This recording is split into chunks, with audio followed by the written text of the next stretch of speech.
الحمد للہ وکفى وسلام علی عبادہ الذین اصطفى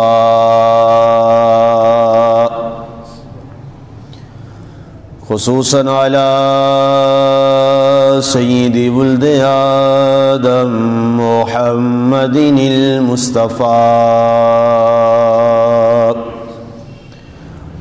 والمجتبى والمرتضى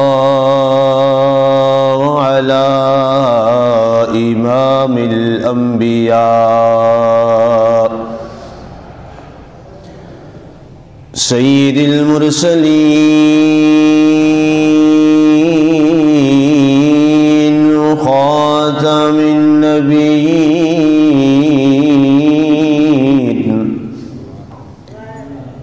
شفيع المذنبين أنيس الغريبين رحمة للعالمين راحة العاشقين مراد المشتاقين شمس العارفين شمس العارفين سراج السالكين مصباح المقربين محب الفقراء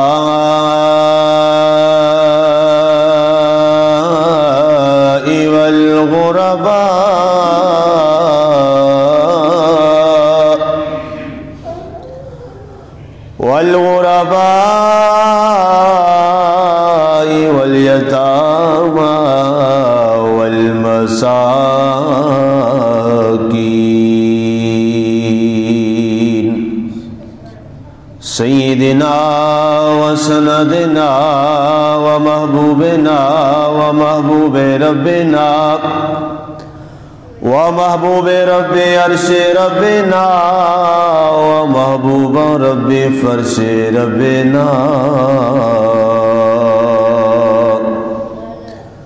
نورنا ونور صدورنا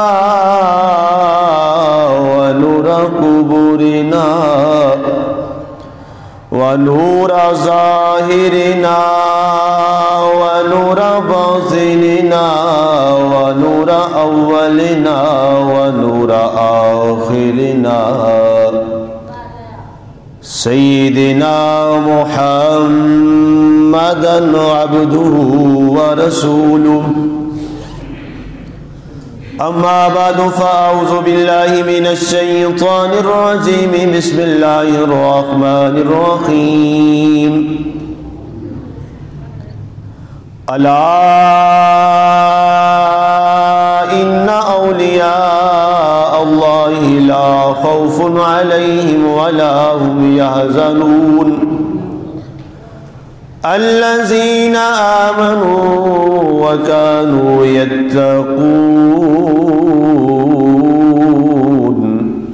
صدق الله العظيم وبلغنا رسوله النبي الكريم المتين الرؤوف الرحيم ونحن على ذلك لمن الشاهدين والشاكرين والحمد لله رب العالمين يا صاحب الجمال ويا سيد البشر من وجهك المنير لقد نور القمر ہزار بار بشویم دہن ز مشک و گلاب ہنوز نام تو گفتن کمال بے ادبیست لا يمكن الثناء كما كان حقه بعد از خدا بزرگ توئی قصہ مختصر۔ معزز سامعین و ناظرین، ماہ ربیع الثانی ہمارے درمیان چل رہا ہے۔ آج 11 ربیع الثانی کا خوبصورت دن اور یوم الجمعہ ہمارے پاکستان میں کل اور پرسوں باقی دنیا میں حضرت سیدنا محبوب سبحانی قطب ربانی واقف اسرار یزدانی الشیخ عبد القادر گیلانی رحمۃ اللہ علیہ تعالی رضی اللہ تعالی عنہ آپ کا عرس مبارک بڑی عقیدت و احترام سے منایا گیا۔ سامعین، بنیادی طور پر کچھ ایسی غلط فہمیاں جو پھیلا دی گئیں یا پھیل گئیں، ان کا میں ازالہ بھی کرنا چاہوں گا، اور ایک دو مسلکوں کے درمیان، دو گروہوں اور جماعتوں کے درمیان جو خواہ مخواہ میں کچھ ایسی باتیں پیدا کر دی گئیں کہ وہ لوگ ایک پوری جماعت جو اس وقت دنیا میں الحمدللہ سواد اعظم سے یاد کی جاتی ہے، سواد اعظم اس سے کہا جاتا ہے جو تعداد میں سب سے زیادہ ہو، وہ حضرت سیدنا شیخ عبد القادر جیلانی البغدادی رحمۃ اللہ علیہ تعالیٰ کو سید الاولیاء تسلیم کرتی ہے، اولیاء کے سردار، اولیاء کے امام انہیں تسلیم کرتی ہے، اور ان کے ساتھ وہ اپنی عقیدت اور محبت کا ایک احترام اور خوبصورت ذکر ان کی محافل کا انعقاد کرتی ہے۔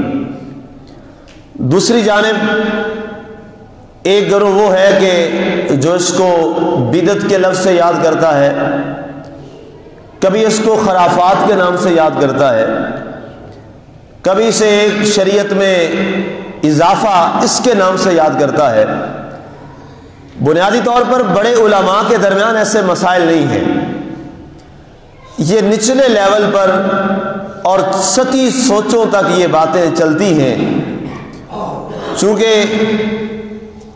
ایک عرصہ تک تو یہ بات رہی، لیکن آخر اس آسمان اس زمین نے وہ منظر بھی دیکھا کہ جو لوگ اولیاء اللہ اور خانقاہوں کے حوالہ سے اعتراضات رکھتے تھے، ایک دن میں نے باقاعدہ کاؤنٹ کیا، میں نے کہا اس کو دیکھا تو جائے۔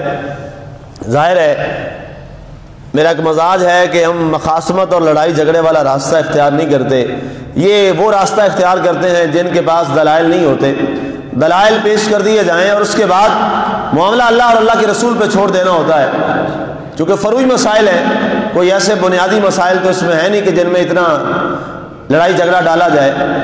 تو میں نے صرف لاہور کی حد تک میں نے ان لوگوں کی خانقاہوں کو گنا جو کہتے ہیں کہ جی خانقاہیں درست نہیں ہوتی اور یہ پیر بنانا یہ درست نہیں ہوتا، ان کی اپنی 26 خانقاہیں لاہور میں بن چکی، اور کتنے عرصے میں؟ پچھلے کو صرف 20 سال میں، کوئی پرانا عرصہ نہیں ہوا۔ ریسنٹلی میرے ایک دوست ہیں، اس مکتبہ فکر سے تعلق رکھتے ہیں، تو میں نے ان سے پوچھا کہ علامہ صاحب ایک عرصہ تک آپ ہمارے خلاف کتابیں لکھتے رہے، ایک عرصہ تک آپ ہمارے خلاف یہ باتیں کرتے رہے، اور کبھی کبھی آپ ہمارا مذاق بھی اڑا لیا کرتے تھے، ہم اس کو بھی اللہ کی رضا کے لیے برداشت کر لیتے تھے، اب کیا ہوا آپ نے اپنی خانقاہیں بنانا شروع کر دی؟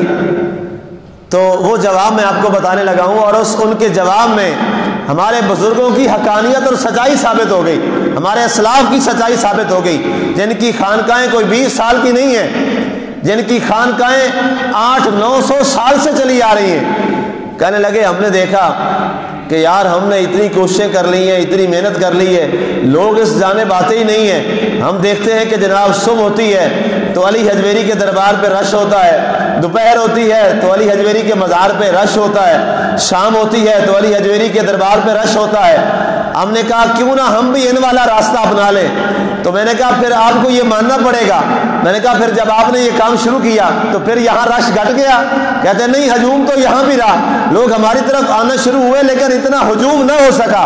میں نے کہا پھر پتہ چلا انہیں زندہ مان لیجئے، جو زندہ کوششیں کرنے کے باوجود بھی اتنے بندے اکٹھے نہیں کر سکے، وہ قبر میں بیٹھ کے اتنے لوگ اکٹھے کر کے قرآن پڑھا لیتا ہے ہر صبح دوپہر شام رات کو، تو پتہ چلا اللہ والے مرتے نہیں ہیں، یہ قبروں میں بھی زندہ ہوتے ہیں۔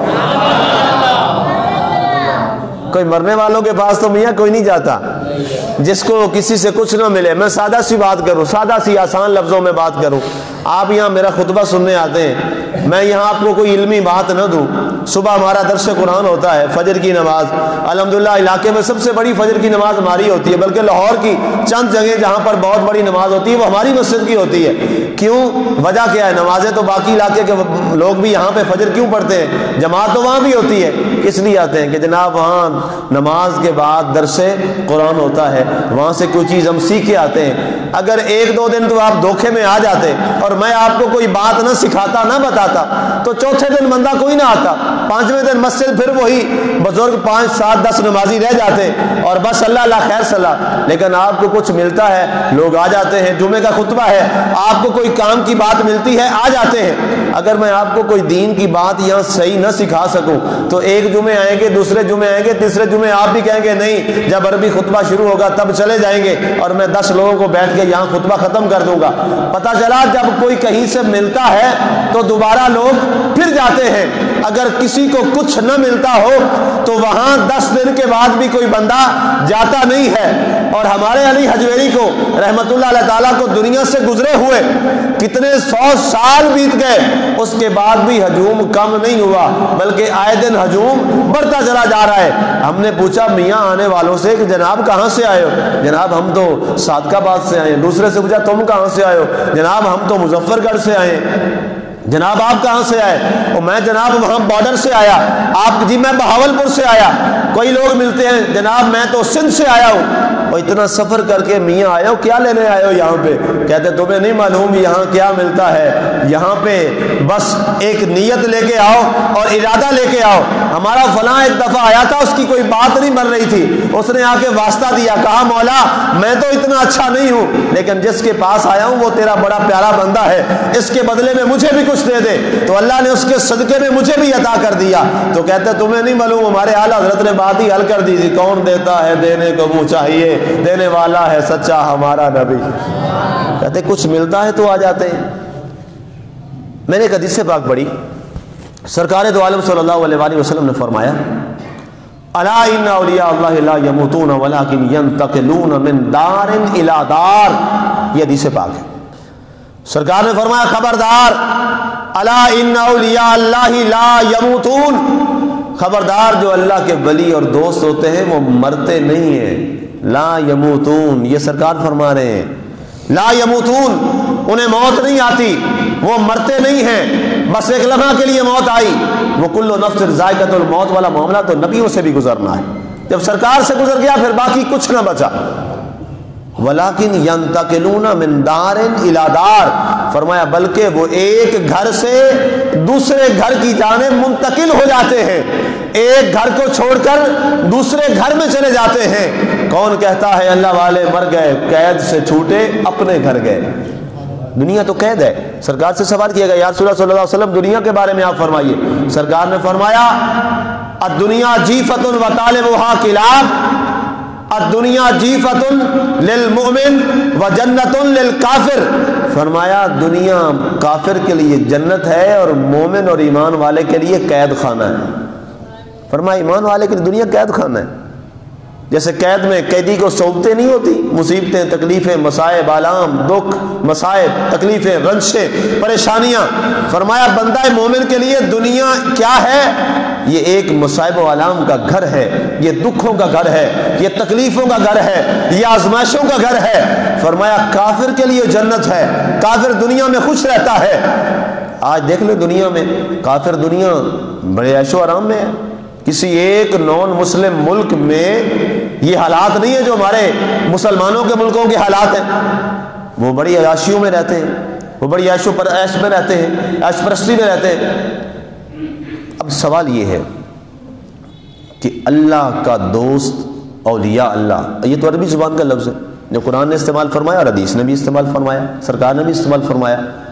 اب قرآن نے ارشاد فرمایا الا ان اولیاء اللہ لا خوف علیہم ولا هم یحزنون، فرمایا خبردار جو اولیاء اللہ ہیں ان پر نہ خوف ہوگا اور نہ وہ غم زدہ ہوں گے۔ خوف اور غم زدہ پہ ہم بعد میں بات کرتے ہیں، پہلے ہم اولیاء پہ بات کرتے ہیں۔ اولیاء ولی کی جمع ہے، عربی میں سنگولر پلورل ہوتے ہیں، ٹھیک ہے، تو ولی کی جمع ہوتی ہے اولیاء۔ اب ولی کسے کہتے ہیں؟ عربک ڈکشنری میں ظاہر ہے عربی لفظ ہے، قرآن میں آیا ہے تو عربک ڈکشنری کو ہمیں کنسلٹ کرنا پڑے گا۔ عرب دنیا کی بہت بڑی ایک ڈکشنری ہے جس کا نام ہے لسان العرب، عربی کی ہے، عربی میں اس کی آگے وضاحت ہوتی ہے۔ وہاں پر لفظ ولی کا جو معنی لکھا گیا، نمبر 1 ولی کا معنی دوست، ولی کا معنی رشتہ دار، ولی کا معنی ہم سفر، یہ 3 مشہور معنی، دوست، ہم سفر۔ اب پہلا لفظ پہ آ جائیے، اللہ کا دوست۔ اللہ نے کیا لفظ استعمال فرمایا؟ الا ان اولیاء اللہ، خبردار جو اللہ کے قریبی ہیں،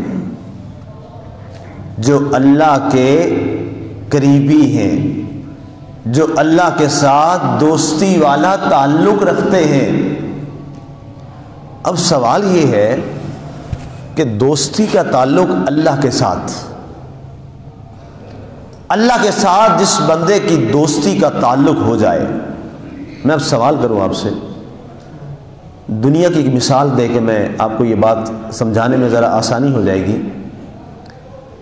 آج ہم میں سے یہاں پہ ہر بندہ اس کی خواہش ہوتی ہے کہ اس کا تعلق کسی بڑے بندے کے ساتھ ہو، کسی حکومتی نمائندے کے ساتھ ہو، کسی بیوروکریٹ کے ساتھ ہو۔ یہ ہر بندے کی خواہش ہے، کوئی مانے نہ مانے، ہر بندے کی خواہش ہوتی ہے یار میرا تعلق کسی بیوروکریٹ سے ہونا چاہیے، میرا تعلق کسی وزیر مشیر سے ہونا چاہیے، میرا تعلق کسی بدماش سے ہونا چاہیے، علاقے کے کسی جناب فلاں کرتے دھرتے سے تعلق ہونا چاہیے۔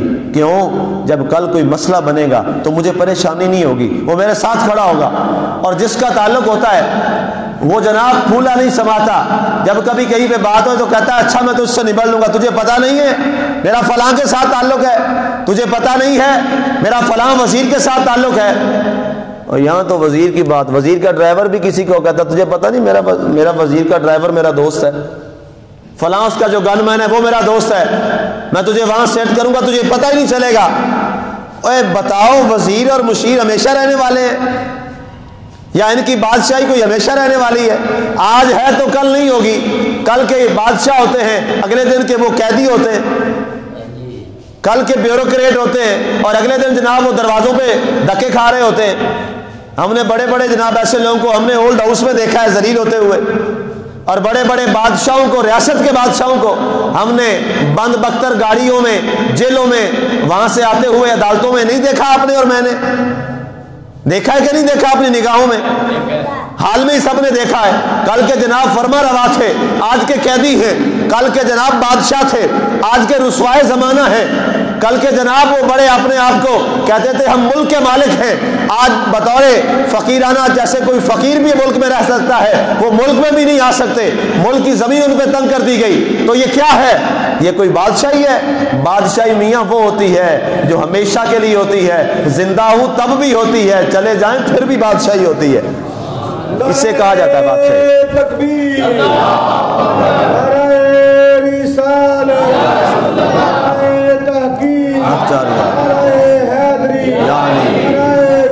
یا غوث اعظم۔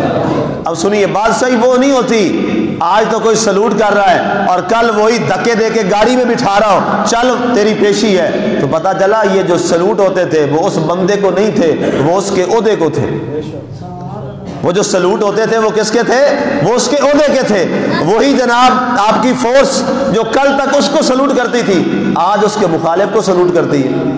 پتا چلا ان کا اپنا ذاتی کوئی مقام نہیں ہے، وہ مقام اس کرسی کا ہے، اس عہدے کا ہے۔ جو ان کے پاس عہدہ ہے وہی وزیر اعظم ہاؤس کل کسی کے پاس تھا تو وزیر اعظم ہاؤس کے سارے ملازم اس کے الفاظ میں لبیک کہتے تھے، آج اس کا مخالف بیٹھا ہے اور اس کی آواز میں لبیک کہتے ہیں، پتہ چلا نہ بندوں کی وہاں عزت نہیں ہے، وہاں پہ عزت کس کی ہے؟ کرسی کی ہے، اور اس کرسی کیا اس کو سلیوٹ ہے، اس کو سلام ہے۔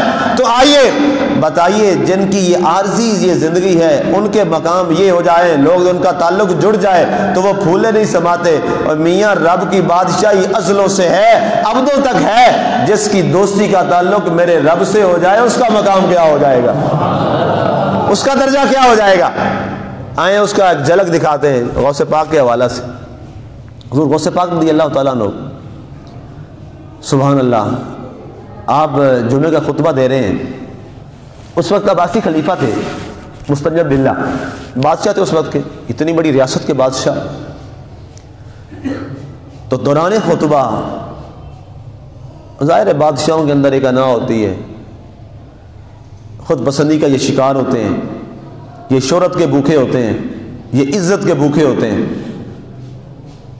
بڑے بھوکے اور غریب لوگ ہوتے ہیں۔ میں ایسے بڑے بڑے یا اس ملک کے وزرائے اعظم کو بھی جانتا ہوں جنہوں نے اپنے باپ کا ختم اپنے پیسوں سے نہیں دلوایا تھا، حکومت پاکستان کے پیسوں سے دلوایا تھا، آن دی ریکارڈ یہ باتیں موجود ہیں۔ ان سے آپ زیادہ امیر ہیں، یہاں جس کا بھی باپ مرتا ہے نا وہ کسی کے پیسوں پہ ختم نہیں دلواتا۔ غریب میں جاتا ہوں ختموں پر، غریب بھی ہونا میں کہتا ہوں کوئی بات نہیں، اس نے پھر بھی دو دے کے اپنے پیسوں کی چڑھائی ہوتی۔ غریب وہ ہوئے کہ آپ ہوئے، وہ غریب ہیں، آپ بڑے امیر ہیں۔ یاد رکھیے گا امارت پیسے سے نہیں ہوتی، امارت دل سے ہوتی ہے۔ حضرت علی نے فرمایا الغنا غنی النفس، غنی وہ ہوتا ہے جو دل کا غنی ہوتا ہے۔ یہ بڑے بھوکے لوگ ہیں، آپ کے پیسوں سے اپنے باپ کا ختم نہیں دلوا سکتے۔ اب حضرت سیدنا عبد القادر جیلانی خطبہ دے رہے ہیں جمعے کا، تو خطبہ دیتے ہوئے آپ کو چھینک آئی۔ یہ بادشاہ جان بوجھ کے لیٹ آتا تھا، اور اس کی نیت کیا ہوتی کہ جب میں آؤں عبد القادر جیلانی خطبہ دے رہا ہوں تو کچھ لوگ میرے احترام میں کھڑے ہو جائیں تاکہ میرا بھی روب اور دبدبہ بن جائے۔ تو شروع میں جناب جب اس نے اپنے بندے بھیجے، جناب آیا تو انہوں نے آواز اٹھائی، تو عبد القادر جیلانی نے وہی فرمایا خبردار بیٹھ جاؤ نیچے، تمہیں پتہ نہیں اللہ اور اللہ کے رسول کے دین کی بات ہو رہی ہے، تمہیں پتہ نہیں احترام کا۔ اب جو اس کے اپنے بندے تھے، یہ کتابوں میں لکھا ہے، اس کے اپنے بندے تھے جو اس نے بھیجے تھے کہ جب میں آؤں تو تم کھڑے ہو جانا۔ اب شیخ عبد القادر جیلانی کا ظاہر ہے وہ اپنی زبان سے تھوڑا بولتے تھے، آپ نے جو ہی فرمایا بیٹھ جاؤ نیچے، انہیں پتہ ہی نہیں چلا، ویسے ڈرے کہ عبد القادر جیلانی کا جملہ سنا فوراً نیچے بیٹھ گئے، اکیلا آ کے یہاں کے بیٹھ کے آ کر پہلی صف کے اندر، کوئی بندے نے اس کو کھڑے ہو کے دیکھا ہی نہیں ہے۔ بعد میں اس نے کہا اور میں نے تمہیں کہا تھا تم کھڑے ہو کے میرا استقبال کرنا، کہتے بادشاہ سلامت ہم تو کھڑے ہوئے، پتہ نہیں عبد القادر جیلانی کی آواز میں کیا تھا، جیسے کسی نے سر سے پکڑ کے ہمیں نیچے بٹھا دیا۔ اللہ والوں کا یہ ان کا معاملہ اللہ خود کرتا ہے، سرکار کے بارے نہیں ہے۔ ابو جہل نے کہا تھا اے جب محمد بن عبداللہ ہیں خبردار تم میں کوئی کھڑا ہوا ہے تو خبردار، تم سارے کھڑے ہو جاتے ہو۔ وہ آئیں تو نعوذ باللہ ہم نے ان کی احانت کرنی، کوئی بندہ کھڑا نہیں ہوگا۔ جب سرکار تشریف لائے طے ہو گیا، اس نے سب کو سمجھایا محمد آئیں گے خبردار صلی اللہ علیہ وسلم، کوئی اگر کھڑا ہوا ہے۔ سرکار جو ہی تشریف لائے تو سب سے پہلے ابو جہل خود کھڑا ہو گیا، سب سے پہلے ابو جہل خود کھڑا ہو گیا۔ جب ابو جہل کھڑا ہوا، قبیلے کا سردار تھا، سارے کھڑے ہو گئے۔ بعد میں جب چلے گئے سرکار، کہنے لگے لوگ ابو جہل سردار تجھے کیا ہوا، ہمیں سمجھاتا رہا، ہم تو بیٹھے رہے، تو کھڑا ہو گیا۔ کہتے خدا کی قسم میں تمہیں کیا بتاؤں، جو ہی سرکار ادھر سے آئے تو جیسے مجھے کسی نے میرے سر کے بالوں سے پکڑ کے کہا کھڑا ہو جا، سرکار آ گئے، مجھے تو برداشت ہی نہیں ہوا۔ ان کے اندر پرتاؤ میرے آقا کا ہے۔ اب مستنجد بن آپ کو دوران خطبہ چھینک آئی، شیخ عبد القادر جیلانی کو دوران خطبہ چھینک آئی تو آپ نے فرمایا الحمدللہ۔ آپ نے جو یہ جملہ حدیث پاک ہے، جب چھینک آئے تو الحمدللہ کہو، اور جو سننے والا ہے وہ کہے یرحمک اللہ، یہ حدیث پاک ہے، مسلمان کا مسلمان پہ حق ہے۔ آپ نے فرمایا الحمدللہ، جو ہی آپ نے الحمدللہ کہا تو آخر تک ہزاروں کا مجمع تھا، ایک بلند آواز ہوئی یرحمک اللہ یرحمک اللہ یرحمک اللہ۔ بادشاہ اپنے حجرے میں بیٹھا ہے، آوازیں وہاں تک جا رہی ہیں۔ اس نے کہا مسجد میں کیا ہو گیا، خطبہ ہو رہا تھا، اچانک یہ کیا آوازیں آنا شروع ہو گئی، یرحمک اللہ یرحمک اللہ یرحمک اللہ۔ لوگوں نے کہا تجھے پتہ نہیں ہے عبد القادر کو چھینک آئی ہے؟ اس نے کہا واہ، بادشاہی اس کی ہے جس کی چھینک پر ساری مسجد میں یرحمک اللہ کی آوازیں۔ یہ اللہ والوں کا مقام ہے۔ اب وہی خلیفہ ایک دن آیا. پھر یہ کرتے کیا ہیں؟ یہ لوگوں کو خریدتے ہیں. انہیں پتہ نہیں ہے اللہ والوں کو خریدا نہیں جا سکتا, اللہ والوں کو خریدا نہیں جا سکتا, اس لیے کہ یہ کسی اور کے بکے ہوئے ہوتے ہیں. انہوں نے اپنے آپ کو کسی اور کے ہاتھ پہ بیچ دیا ہوتا ہے. یہ آلریڈی بک چکے ہوتے ہیں. ان کو خریدنا کوئی آسان کام نہیں ہوتا. انہوں نے اپنے آپ کو رب کے بارگاہ میں بیچ دیا ہوتا ہے.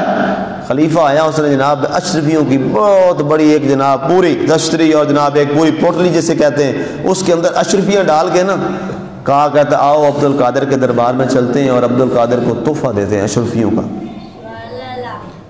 شیخ عبد القادر جیلانی اپنی بے نیازی کے ساتھ تشریف فرما ہے. کہا جی, غلام نے کہا کہ بادشاہ سلامت آپ سے ملنا چاہتے ہیں. فرمایا بادشاہ کو ہم سے کیا کام پڑ گیا, ہم تو اس کے کام کے تو ہیں ہی نہیں, ہمارا راستہ اور اس کا راستہ اور. کہا جی پتہ نہیں ملنا چاہتا. فرمایا اچھا بلاؤ اس کو. آیا اور ساتھ اس کے وزیر نے وہ پوری جناب تھیلی اٹھائی ہوئی ہے اشرفیوں کی. کہا حضور یہ آپ کو تحفہ دینے کے لیے آئے ہیں. آپ نے وہ تھیلی لی, اس تھیلی کو ایسے پکڑا اور ایسے زور سے دبایا, اندازہ کیجئے واضح کرامت اور بادشاہ کے سامنے آپ نے ایسے دبایا, اس تھیلی میں سے خون نکلنا شروع ہو گیا. اللہ اکبر. اس تھیلی میں سے خون بہنا شروع ہو گیا. سارے مورخین نے لکھا ہے, حافظ ابن کثیر نے لکھا ہے البدایہ والنہایہ میں, خون وہاں سے گرنا شروع ہو گیا. آپ نے فرمایا ہے ظالم, لوگوں کا خون چوس کے اسے عبد القادر کو دیتا ہے. ان اشرفیوں میں میرے غریب لوگوں کا خون ہے اور تو سمجھتا ہے عبد القادر کو غریبوں کا خون پلائیں گے. آپ نے اس تھیلی کو یوں اٹھا کے پھینکا, کہا نکل جا میرے دربار سے, میں اس دربار کا گدا ہوں جہاں پر تجھ جیسے کروڑوں بادشاہ بھیک مانگتے ہوئے پڑے پڑے ہوتے ہیں. ہم اس دربار کے غلام ہیں. اور پھر اس رب نے, اس بادشاہ نے عبد القادر جیلانی کو آزمایا بھی بڑا ہے, لیکن ہر بار عبد القادر جیلانی کو کامیابی پایا ہے. ایک دفعہ نا آپ جمعے میں خطبہ ارشاد فرما رہے ہیں, جمعے کا خطبہ ہو رہا ہے, اچانک کیا ہوا, ایک سانپ چھت سے گرا, بہت بڑا اجزہا, اور سیدھا آپ کے یہاں قمیص کے اندر داخل ہو گیا. لوگ ڈرنے شروع ہو گئے. آپ نے ایک طرف توجہ نہیں فرمائی, آپ جیسے خطبہ دے رہے ہیں جیسے پتہ ہی کوئی نہیں کیا ہو گیا ہے. اتنا بڑا اجزہا آپ کی قمیص مبارک کے اندر داخل ہو گیا. لوگ ڈرے. آپ نے واز جاری رکھا, واز اسی طرح فرماتے رہے. سانپ آیا, نکلا, ایسے گیا, پھر آپ نے اس طرف دیکھا ہی نہیں. سانپ دوبارہ آیا, پھر آپ کی قمیص سے داخل ہوا, بازوؤں سے نکل گیا. آپ واز فرما رہے ہیں, آپ کو کچھ معلوم ہی نہیں جیسے. اس کے بعد وہ ختم ہوا, اس کی شکل ختم ہو گئی, اڑ گیا. تو غیب سے آواز آئی, اے عبد القادر, واقعی تو عبد القادر ہے. اب تک میں کئی لوگوں کو مقام غوثیت سے گرا چکا ہوں. اللہ کا ذکر کر رہے تھے, میں اژدہا بن کے گیا اور میں نے کہا مجھے میرے رب نے بھیجا ہے کہ جاؤ آج ہمارے عبد القادر اس کو بھی آزما لو. اور میں اللہ کا فرشتہ ہوں, میں اژدہا بن کے تجھے آزماتا رہا, لیکن تیرے اندر تو ایک لمحہ کے لیے بھی کوئی توجہ بھی تقسیم نہ ہوئی کہ آج میرے ساتھ کیا ہو رہا ہے. آپ نے فرمایا, اے آواز دینے والے, تجھے معلوم ہے ہم اپنے یار کے جلووں میں گم تھے. جب نگاہوں میں جلوہ یار ہوتا ہے پھر کچھ معلوم نہیں ہوتا کیا ہو رہا ہوتا ہے.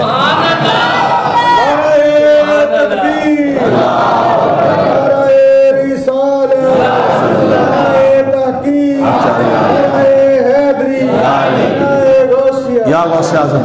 سامعین, حضور غوث پاک رضی اللہ تعالیٰ عنہ, آپ کا ایک مزاج تھا, آپ کا ایک مزاج تھا. بادشاہوں اور وقت کے خلیفے اور فرما رواؤں سے آپ بڑے سخت لہجے میں بات کیا کرتے تھے. اور آپ کے سے پوچھا گیا کہ آپ کی زندگی میں جو سب سے ایک اہم بات جو آپ ہمیں کہنا چاہیں, آپ نے فرمایا عبد القادر جیلانی آج تک کسی دنیا دار کے دربار میں نہیں گیا. میری تمہیں نصیحت ہے, تم منبر پہ رہنا, کبھی دنیا دار کے دربار میں مت جانا. یہ شیخ عبد القادر جیلانی کا پیغام تھا. اور آپ اکثر پڑھا کرتے تھے بیس الفقیر ولا باب الامیر نعم الامیر ولا باب الفقیر، فرمایا وہ فقیر بڑا برا ہوتا ہے جو کسی بادشاہ کے دروازے پہ جاتا ہے، اور وہ بادشاہ بڑا اچھا ہوتا ہے جو فقیروں کے دروازے پہ آ جاتا ہے۔ یہ آپ کے جملے ہوا کرتے تھے۔ اور آپ نے آخری بات شیخ عبد القادر جیلانی بغدادی کے رحمۃ اللہ کے حوالہ سے، کسی نے آپ سے سوال کیا کہ آپ اتنے درجے پر کیسے پہنچ گئے؟ آپ نے فرمایا درست العلم حتی صرت قطبہ، میں نے قرآن اتنا سیکھا، قرآن سے میں نے اتنا عشق کیا، اور قرآن میں اتنا غوطہ زن ہوا، اور علوم ظاہریہ اور باطنیہ میں اتنا ڈوب گیا کہ اس کے بعد اللہ نے مجھے مقام غوثیت اور مقام قطبیت عطا فرما دیا۔ مسلمانوں، عبد القادر جیلانی حضور غوث پاک سے محبت کرنے والوں، غوث پاک سے محبت یہ نہیں ہے کہ 11ویں پہ صرف کھیر پکا کے کھا لی، نہیں نہیں نہیں نہیں، بالکل نہیں۔ ہاں، یہ غوث پاک، یہ کوئی غوث پاک سے محبت نہیں ہے کہ جناب مہینے بعد 11ویں کرا لی تو جناب کھیر کھا لی تو کھوا چڑی تو یاری شریف ہوگی، نہیں، اس یاری کے ہم قائل ہی نہیں ہیں۔ ہم اس 11ویں کے قائل ہیں جو عبد القادر جیلانی رحمۃ اللہ علیہ نے ممبر پہ بیٹھ کے بتایا تھا، یہ بھی کرو، لنگر کھلانا ان کی بہت بڑی صفت تھی، لیکن ساتھ کیا ہے، اپنے اندر قرآن اور حدیث کا علم جو آپ نے دیا اس کو بھی لازم پکڑو۔ اور دوسری اہم بات، آپ فرمایا کرتے تھے قادری ہو اور جھوٹ بولے کبھی ہو ہی نہیں سکتا۔ جھوٹ مت بولنا، جھوٹ تمام گناہوں کی بنیاد اور اساس، تمام برائیوں کی جڑ ہے۔ شیخ عبد القادر جیلانی سے محبت کرنے والا، ان کی 11ویں دینے والا اور جھوٹ بولے۔ آپ نے زندگی میں کبھی نماز نہیں چھوڑی، عبد القادر جیلانی سے محبت کرنے والا اور نمازی نہ ہو، وہ قادری کون سا ہے؟ حضور شیخ عبد القادر جیلانی نے جب روزے آپ پہ فرض ہی نہیں تھے، آج ہی میں پڑھ رہا تھا، آپ کی والدہ فرماتی ہیں کہ آپ 1 رمضان المبارک کو پیدا ہوئے اور 30 روز تک آپ نے طلوع آفتاب سے غروب آفتاب تک ابھی بچپنا تھا، آپ نے دودھ نہیں پیا، میں زور لگاتی دودھ پینے کا، آپ دودھ نہیں پیتے تھے۔ کہتے ہیں بعد میں جب پوچھا گیا وجہ کیا تھی، آپ نے فرمایا سارے مسلمان روزے کے ساتھ ہوتے تھے، عبد القادر بعد میں بھی روزے کا بے ادبت تو نہیں ہو سکتا تھا۔ اور کوئی قادری ہو اور غوث پاک سے محبت کرتا اور رمضان کے روزے ہیں اور وہ کھاتا پی رہے، نہیں، ایسا نہیں ہو سکتا۔ آؤ آج ہم عہد وفا کریں کہ شیخ عبد القادر جیلانی کی تعلیمات پہ عمل کریں گے، آپ کے پیغام پہ عمل کریں گے، آپ کے کردار کو اپنائیں گے، آپ کے پیغام کو اپنائیں گے۔ آپ لنگر تقسیم فرماتے تھے، جتنا ہو سکے ہم لنگر تقسیم کریں گے۔ آپ اللہ کی رضا پہ غریبوں کو کھلاتے تھے، ہم جتنا ہو سکے غریبوں کو کھلائیں گے۔ آپ غریبوں سے محبت کرتے تھے، ہم غریبوں سے محبت کریں گے۔ آپ دین سے محبت کرتے تھے، ہم دین سے محبت کریں گے۔ آپ دین والوں سے محبت کرتے تھے، ہم دین والوں سے محبت کریں گے۔ اللہ ہمیں عمل کی توفیق عطا فرمائے۔ وما علینا الا البلاغ المبین۔